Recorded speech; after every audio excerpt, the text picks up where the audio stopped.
బతుకమ్మ పండుగకు 9 రోజుల్లో ఒక్కో రోజుకు ఒక్కో ప్రత్యేకత ఉంటుంది. రేపు 5వ రోజు అంటే అట్ల బతుకమ్మ. అట్ల బతుకమ్మ రోజున నానబెట్టిన బియ్యంతో అట్లు తయారు చేసి గౌరీదేవికి నైవేద్యంగా సమర్పిస్తారు.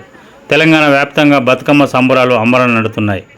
9 రోజుల పాటు కోలాహలంగా జరిగే బతుకమ్మ వేడుకల్లో ఆడబిడ్డలు రంగురంగుల పూలతో బతుకమ్మను అందంగా పేర్చి ఆటపాటలతో అమ్మను ప్రసన్నం చేసుకుంటారు.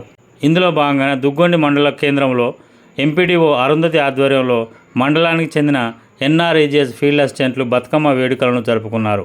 ఈ కార్యక్రమంలో దుగ్గొండి ఎంఆర్ఓ, ఎంపీఓ, అంగన్వాడీ ఆశా వర్కర్లు, పంచాయతీ కార్యదర్శితో పాటు సిబ్బంది పాల్గొన్నారు.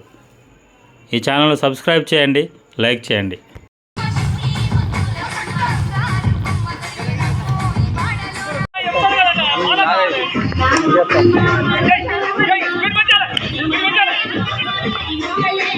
జై